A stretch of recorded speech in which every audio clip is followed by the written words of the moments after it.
اگر کسی شادی میں ناچ گانا ہو رہا ہے مسلمان کی اور شراب پی کے کوئی آ رہا ہے، ڈھول بجا کے بارات آ رہی ہے، آپ اگر اس میں شامل ہیں تو آپ گنہگار ہیں۔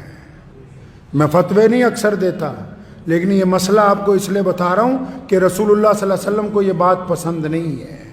رسول اللہ نے سادگی سے نکاح کا حکم دیا۔ خدا کے واسطے ان تمام رسموں کو چھوڑ دیجئے، اور اس جذبے کے ساتھ چھوڑنا کہ ہم مسلمان ہیں، انشاءاللہ تعالیٰ ہم اس غلط کام میں ساتھ نہیں دیں گے، کریں گے جی انشاءاللہ۔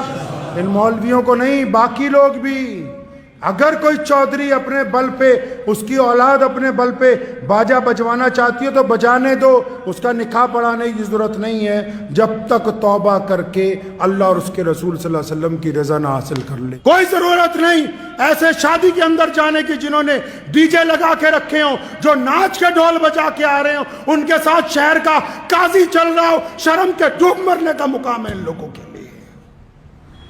اتنی بھی غیرت زندہ نہیں رہی، اتنی بھی شرم و حیا زندہ نہیں رہی۔ کس بات کی دولت ہے یہ یاد رکھو، دین محمد الرسول اللہ کا ہے۔ کس کا دین ہے جی؟ محمد الرسول اللہ کا دین ہے، اور یہ دین قیامت تک زندہ رہے گا۔ جن لوگوں کے پاس تھوڑے زیادہ پیسے اللہ نے دے دیے ہیں، وہ سوچتے نہیں وہ تمام کام کرنے ہیں جو نعوذ باللہ صلی اللہ علیہ وسلم کی مخالفت میں ہو۔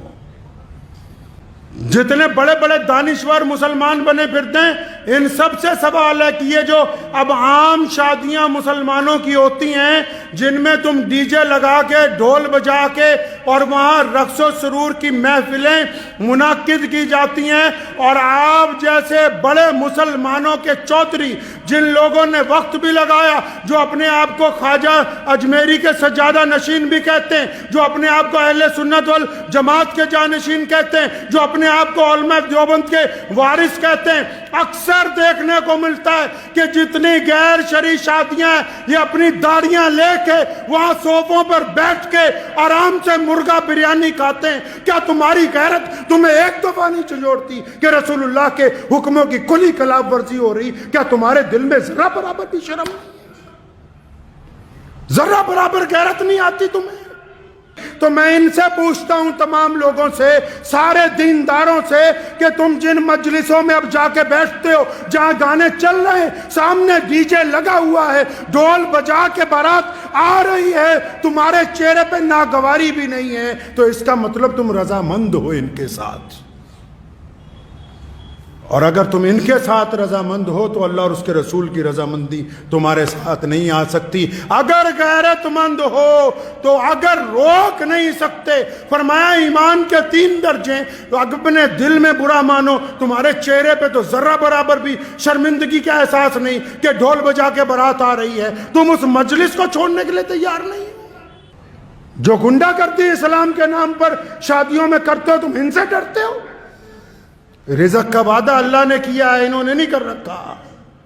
3 درجے ایمان کے، فرمایا اگر کوئی چیز بری لگے تو دل میں برا مانو، اگر طاقت ہے تو زبان سے کہو، اگر ہاتھ سے روک سکتے ہو تو وہ اول ترین درجہ ہے۔ تو یہ جتنے آپ میں یہ جو بات آج ممبر پہ بیٹھ کے کہہ رہا ہوں، روزانہ پورے ملک میں شادیاں ہو رہی، اور جتنے سرمایہ داروں کی شادیاں جا کے دیکھ لو، یہ جتنے کٹھ ملا ہیں، یہ ان کے نکاح بھی پڑھا رہے ہیں، ان کی بریانیاں بھی کھا رہے ہیں، ان کے قورمے بھی کھا رہے ہیں۔ اگر تم قوم کی نگہبانی نہیں کرو گے تو یاد رکھو تمہاری حیثیت گڈریے کی ہے۔ اگر ایک بھی کوئی ریوڑ میں سے کوئی چیز ضائع ہو گئی تو گڈریے کو مالک پوچھتا ہے، اللہ تعالیٰ نے ان کو چھوڑ دینا ہے، تمہارا گریبان پکڑ لینا ہے۔